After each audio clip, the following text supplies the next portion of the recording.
लोग mechanics of material में एक टॉपिक है थिन सिलेंडर, है ना। आपका टॉपिक आप देखोगे तो मॉड्यूल नंबर 1 में आपको देखने को मिलेगा stress analysis of thin cylinder के बारे में।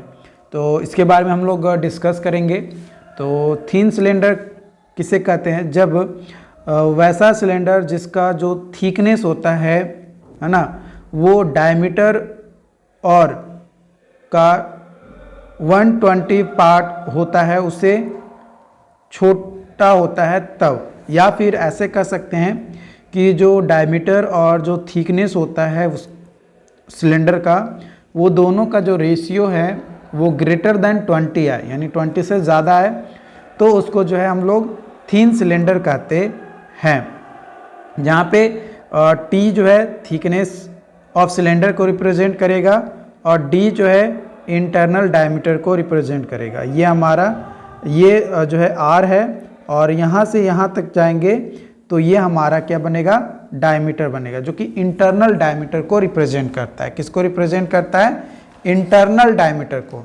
ठीक है। हाफ जो हो जाएगा वो हमारा d/2 जो है वो हमारा आर को रिप्रेजेंट करता है, यानी इंटरनल रेडियस को रिप्रेजेंट करता है। बट पूरा अगर उसको जोड़ देंगे तो वो डायमीटर हमारा जो है बन जाएगा। जो थिन सिलेंडर्स होते हैं उसका यूज़ किया जाता है प्रेशर कुकर्स में, बॉयलर्स में, आईसी इंजन्स में, एलपीजी सिलेंडर्स में। तो इन सभी में थिन सिलेंडर का यूज़ होता है। थिन सिलेंडर जो है वो इंटरनल प्रेशर को सब्जेक्टेड करता है, और इंटरनल प्रेशर जो है वो हमें बताता है कि कितना इंटरनल स्ट्रेसेस हमें उसमें लग रही हैं। ओके। एंड जो प्रेशर होता है वेसल के अंदर, जैसे प्रेशर कुकर्स, बॉयलर्स, इन सभी के अंदर ये जो वेसल्स है उसमें must exceed the external pressure to prevent inward buckling. Inward buckling ना हो, इसलिए एक्सटर्नल प्रेशर के कंपैरिजन में जो इनसाइड प्रेशर जो होता है वेसल्स के वो ज़्यादा होता है, एक्सीड करना चाहिए। अब हम लोग आगे डिस्कस करेंगे और समझेंगे कि जो स्ट्रेसेस हैं थिन सिलेंडर पे वो कौन कौन से लगते हैं। तो मेनली जो मेजर स्ट्रेस लगता है थिन सिलेंडर पे वो हमारा लगता है सरकमफेरेंशियल स्ट्रेस, जिसको हुप स्ट्रेस कहा जाता है। और दूसरा जो हमारा लगता है वो लगता है लॉन्गिट्यूडनल स्ट्रेस। ठीक है। ये मेनली दो टाइप का स्ट्रेस है जो मेनली हमारा एक्ट होता है किसी भी थिन सिलेंडर पे। बट आपको रेडियल स्ट्रेस के बारे में भी जानना है, क्योंकि ये भी आपका स्ट्रेस लगता है थिन सिलेंडर पे, but as compare to longitudinal और सरकमफ्रेंशियल, इसके कंपैरिजन में वो ये सभी जो है मतलब जो रेडियल स्ट्रेस है वो नेग्लिजिबल लगता है, उसको हम लोग नेग्लेक्ट करके चलते हैं। तो हम लोग सबसे पहले अब स्टार्ट करते हैं सरकमफेरेंशियल स्ट्रेस या फिर हुप स्ट्रेस को। तो देखो, अगर हम लोग हुप स्ट्रेस के बारे में बात किया जाए तो हुप स्ट्रेस जनरली हमारा रिस्पॉन्सिबल होता है चेंज इन डायमीटर। अगर आपके क्वेश्चंस में दे दिया जाए कि भाई चेंज इन डायमीटर हो रहा है या चेंज इन डायमीटर निकालो, तो जनरली हम लोग हुप स्ट्रेस पहले निकालेंगे, उसके बाद चेंज इन डायमीटर निकालेंगे। कैसे निकालेंगे आगे हम लोग जो है क्वेश्चंस को कवर करेंगे। ठीक है। तो इसमें फॉर्मूला क्या होता है इसका सरकमफ्रेंशियल स्ट्रेस या हुप स्ट्रेस का? तो फॉर्मूला होता है सिग्मा H = PD/2T। अब कैसे आया उतना डिटेल आपको जो है नहीं पढ़ने हैं। आप अगर ज़्यादा डिटेल में जाना चाहोगे तो आप बुक को जो है कवर कर सकते हो, आप बुक पढ़ सकते हो। बुक आप रिकमेंड मैं करूँगा कि कौन सा बुक आप पढ़ सकते हो, तो आप बुक रिकमेंड कर सकते हो एस रामानुथन का जो है बुक आता है, आप वो रिकमेंड कर सकते हो, आप उसको जो है पढ़ सकते हो फॉर मोर डिटेल कि कैसे फॉर्मूला आया, कैसे डिराइव हुआ, ये सभी चीज़ें आपको वहाँ पे जो है देखने को मिल जाएगा, आप वहाँ से समझ सकते हो। बट यहाँ पे मेनली आपको मैं एग्ज़ाम पर्पस से बता रहा हूँ, या मेनली आपको फॉर्मूला याद रखने, क्योंकि क्वेश्चंस बनाते समय आपको ये नहीं पूछेगा कि आप डिराइव कीजिए। डिराइव करने के लिए मेनली आप कह सकते हो कि applied force equal to resisting force. तो अप्लाइड फोर्स जो है applied pressure into projected area, और रजिस्टिंग फोर्स जो होता है रजिस्टिंग प्रेशर इंटू एरिया। अब ये दोनों का फॉर्मूला पुट करके, वैल्यू पुट करके हम लोग जो है सिग्मा एच का वैल्यू निकालनी है, जो कि पी डी बाई 2t आता है। उसके बाद हम लोग बात करते हैं लॉन्गिट्यूडनल स्ट्रेस का, जो कि सिर्फ अकर होता है हमारा कब, जब एंड ऑफ सिलेंडर क्लोज्ड होता है, उस कंडीशन में लॉन्गिट्यूडनल स्ट्रेस हम लोग कैलकुलेट करते हैं या अकर होता है। और लॉन्गिट्यूडनल स्ट्रेस जो है ये रिस्पॉन्सिबल होता है हमारा चेंज इन लेंथ का। यानी अगर आपके एग्जाम्स में क्वेश्चन पूछे कि भाई चेंज इन लेंथ निकालना है, तो आपको सबसे पहले लॉन्गिट्यूडनल स्ट्रेस निकालना होगा, उसके बाद आप चेंज इन लेंथ निकाल सकते हो। तो लॉन्गिट्यूडनल स्ट्रेस का जो फॉर्मूला होता है वो आपका होता है यहाँ पे sigma L equal to P D by 4t, या फिर आप ये कह सकते हो, इस मतलब इस थ्योरी से आप ये कह सकते हो कि जो हुप स्ट्रेस होता है वो twice of the longitudinal stress, यानी इसमें अगर 2 से मल्टीप्लाई कर दें तो ये आ जाएगा 2, तो पी डी बाई 2t, जो कि हमारा किसका फॉर्मूला था, तो ये फॉर्मूला हमारा बन जाता है सिग्मा एच का, जो कि हुप स्ट्रेस का है। तो दुगना of longitudinal stress equal to 1 hoop stress कह सकते हैं। ओके, कई बार आपसे जो है क्वेश्चंस पूछा जाता है कि जो है शियर स्ट्रेस मैक्सिमम निकालिए। तो अगर आपके एग्जाम्स में शियर स्ट्रेस मैक्सिमम है ना, क्यू मैक्स अगर पूछे या शियर स्ट्रेस मैक्सिमम, तो hoop stress minus longitudinal stress divided by 2 कर दीजिएगा, तो आपका जो है मैक्सिमम शियर स्ट्रेस आ जाएगा, जो कि आपका आ जाएगा P D by 8t, P D by 8t, ठीक है, पी डी बाई 8t आपका आएगा। अब हम लोग बात करते हैं स्ट्रेन के बारे में, ठीक है। तो अगर आपसे क्वेश्चन पूछेगा कि बताइए भाई हुप स्ट्रेन क्या होगा या सरकमफ्रेंशियल स्ट्रेन क्या होगा, तो हुप स्ट्रेन या लॉन्गिट्यूडनल स्ट्रेन जो होता है sigma H by E minus sigma L by M E, जहाँ पे 1 बाई एम जो है ये म्यू को रिप्रेजेंट करता है, जो कि पॉइजन रेशियो कहलाता है, ठीक है। तो इसको आप ऐसे भी लिख सकते हो sigma H by E minus mu sigma L by E. इसको आप आगे और भी एक्सटेंड करके लिख सकते हो P D by 4t e into 2 minus mu. ये भी आपका एक फॉर्मूला आ जाएगा हुप स्ट्रेन या सरकमफ्रेंशियल स्ट्रेन का, ठीक है।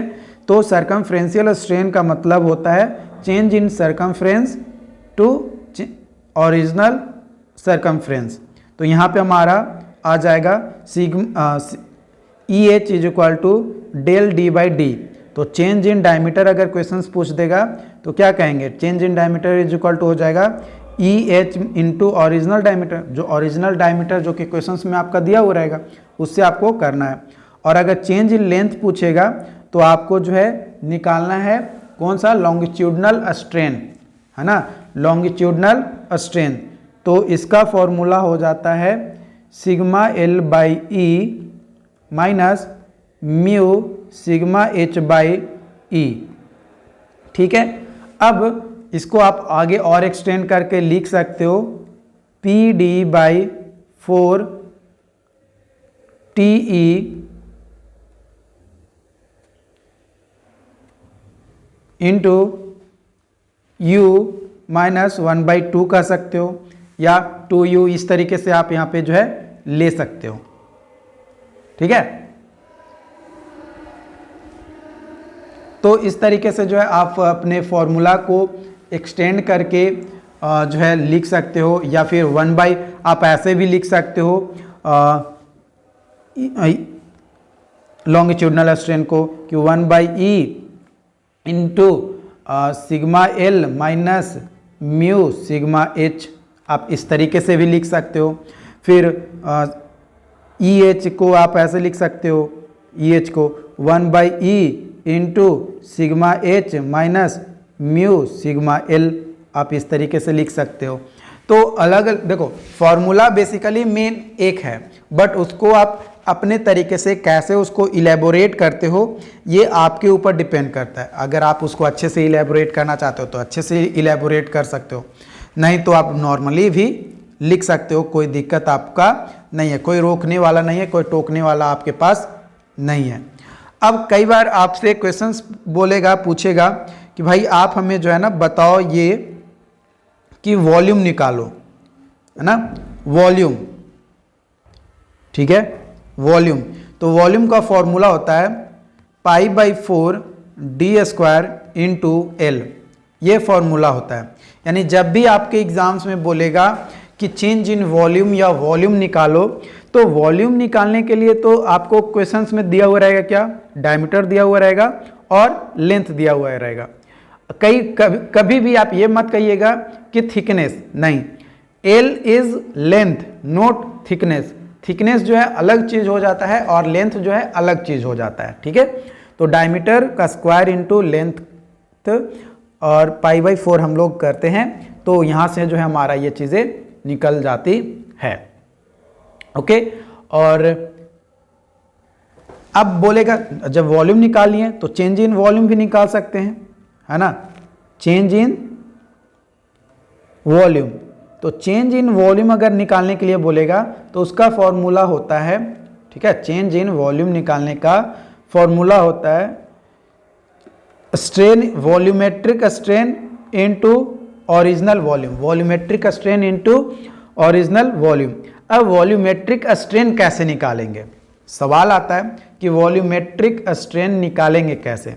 तो वॉल्यूमेट्रिक स्ट्रेन निकालने का फॉर्मूला होता है 2 इंटू हुप स्ट्रेन या circumferential strain plus longitudinal strain, दुगना ऑफ हुप स्ट्रेन या circumferential strain plus longitudinal strain. तो ये दोनों को ऐड करेंगे तो हमारा जो है वॉल्यूमेट्रिक स्ट्रेन निकल कर आ जाएगा। जब वॉल्यूमेट्रिक स्ट्रेन निकल कर आ गया, वॉल्यूम हम लोग कैलकुलेट कर लिए, तो वहां से अब हम लोग क्या करेंगे, ऑब्वियसली आराम से हम लोग जो है क्या कर सकते हैं, चेंज इन वॉल्यूम निकाल सकते हैं। चेंज इन वॉल्यूम जो है आप ऐसे भी निकाल सकते हो, चेंज इन वॉल्यूम का फॉर्मूला एक और होता है PD/4T into E into 5-4 mu into V। आप ये इस फॉर्मूला पे भी पुट करके जो है निकाल सकते हो चेंज इन वॉल्यूम, ठीक है।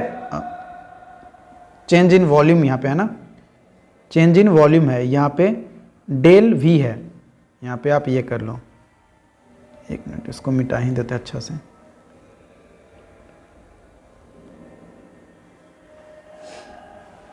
चलो नहीं मिट रहा है, यहाँ पे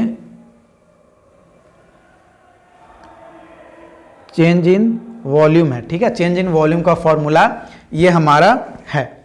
अब हम लोग आगे डिस्कस करते हैं और बढ़ते हैं। अब हम लोग समझेंगे रेडियल स्ट्रेस के बारे में। रेडियल स्ट्रेस जो कि रजिस्टर्ड होता है by thickness of cylinder and radial stress is very small as compare to longitudinal stress, hence radial stress is neglected. Longitudinal stress और सर्कमफ्रेंशियल स्ट्रेस के कंपैरिजन में रेडियल स्ट्रेस जो है बहुत ही कम होता है, इसलिए उसको हम लोग नॉर्मली नेग्लेक्ट करते हैं और थिन सिलेंडर के बारे में हम लोग ज़्यादा पढ़ते नहीं है। उसको सिग्मा आर से रिप्रेजेंट किया जाता है जो कि 0 के इक्विवेलेंट हम लोग लेकर चलते हैं। आपको मैक्सिमम शियर स्ट्रेस क्वेश्चन पूछ दे तो आप नॉर्मली जो है sigma N minus sigma R भी कर सकते हैं, जो कि फॉर्मूला हमारा हो जाएगा PD²/4T। आप ये फॉर्मूला पुट करके डायरेक्टली जो है मैक्सिमम शियर स्ट्रेस निकाल सकते हैं। बट मैक्सिमम शियर स्ट्रेस निकालने का मैंने आपको एक और फॉर्मूला बताया था जो कि hoop stress minus hoop longitudinal stress divided by 2। It means PD/8T। आप यहाँ से भी जो है मैक्सिमम शियर स्ट्रेस या ग्रेटेस्ट शियर स्ट्रेस निकाल सकते हो। ओके, अब आपके सामने एक क्वेश्चन है, hollow cylindrical drum 600 mm in diameter has a thickness of 10 mm. If the drum is subjected to internal air pressure of 3 Newton per mm square, determine the increase in volume, यानी change in volume निकालना है। Young's modulus का value दिया हुआ है और Poisson ratio का value दिया हुआ है। क्वेश्चंस में एक चीज़ छूट गई है, यहाँ पे जो बुक है उसमें दिया हुआ ही नहीं है कि लेंथ कितना है। तो लेंथ यहाँ पे मैंने मानकर चला है 3 मीटर। आप कुछ और भी लेकर चल सकते हैं। बुक का जब सॉल्यूशंस आप देखोगे तो बुक के सॉल्यूशंस में भी जो है आपको 3 मीटर यानी 300 mm लेकर चला गया है, तो वही लेकर हम लोग भी यहाँ पे चले हैं। तो सॉल्यूशंस देखते हैं। तो सबसे पहले हमें क्या करना है, चेंज इन वॉल्यूम निकालना है। तो चेंज इन वॉल्यूम निकालने के लिए हमें जो है वॉल्यूमेट्रिक स्ट्रेन की रिक्वायरमेंट होगी। वॉल्यूमेट्रिक स्ट्रेन के लिए हमें जो है हुप स्ट्रेन और लॉन्गिट्यूडनल स्ट्रेस की रिक्वायरमेंट होगी, और ये दोनों को निकालने के लिए हमें हुप स्ट्रेस और लॉन्गिट्यूडनल स्ट्रेस निकालना पड़ेगा। तो चलो सबसे पहले हम लोग निकालते हैं हुप स्ट्रेस। तो hoop stress is equal to formula था PD/2T। तो आपका वैल्यू पुट करोगे, आंसर आ जाएगा 90 न्यूटन पर mm square. Hoop longitudinal stress आ जाएगा PD/4T, आ जाएगा 45 न्यूटन पर mm स्क्वायर। हुप स्ट्रेन या सर्कमफ्रेंशियल स्ट्रेन का फॉर्मूला होता है 1/E into sigma H minus sigma L into mu. तो वैल्यू आ जाएगा हुप स्ट्रेन या सर्कमफ्रेंशियल स्ट्रेन का 0.0003825 mm। उसी तरीके से यहाँ पे स्ट्रेन है तो इसका कोई यूनिट नहीं है, स्ट्रेन का कोई यूनिट यहाँ पे नहीं होगा। ठीक है, स्ट्रेन का कोई यूनिट नहीं होता है, स्ट्रेन जो है यूनिट लेस होता है। तो थोड़ा सा ये चीज़ें जो है ध्यान रखिएगा। यहाँ पे लिखते समय थोड़ा ध्यान नहीं रहा होगा, जिसके कारण से मैं यहाँ पे टाइप हो गया है। ओके, क्योंकि यहाँ पे जो यंग्स मॉडुलस है ना E, तो E का जो यूनिट्स होता है न्यूटन पर mm स्क्वायर, और स्ट्रेस का जो है वो भी होता है न्यूटन पर mm स्क्वायर। तो ये नीचे में न्यूटन पर mm स्क्वायर है और ऊपर में न्यूटन पर mm स्क्वायर। तो कट कर हमारा क्या आ जाएगा, नो यूनिट आ जाएगा, कोई यूनिट हमारा नहीं होता है। ओके, तो यहाँ से जो है लॉन्गिट्यूडनल स्ट्रेन भी हमारा निकल कर आ गया, जो कि आ गया 0.0009।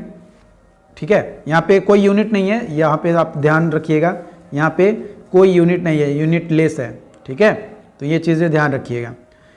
उसके बाद हम लोग जो है निकालेंगे volumetric strain.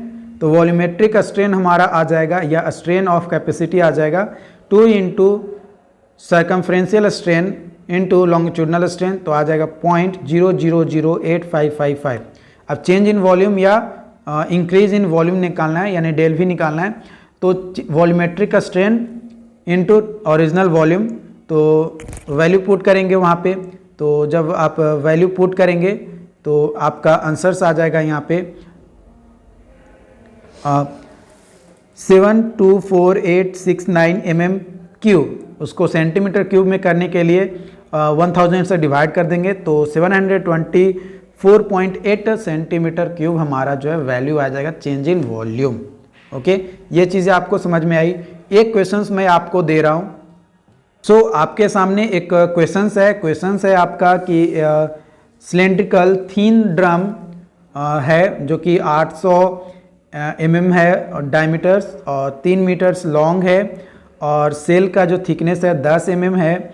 If drum is subjected to internal pressure 2.5 newton पर mm स्क्वायर, डिटरमाइन आपको करना है change in diameter, change in length, change in volume. जहाँ पे यंग्स मॉडुलस का वैल्यू आपको जो है दिया गया है, और पॉइजन रेशियो म्यू या 1/m का वैल्यू आपको दिया गया है। 1/m का वैल्यू अगर बात किया जाए तो 1/m का वैल्यू है 1/4, और म्यू का वैल्यू अगर देखा जाए तो है 0.25। ठीक है, तो ये सारे डाटा दिए गए हैं। अब आपको जो है change in diameter, change in length, change in volume आपको निकाल कर बताने हैं।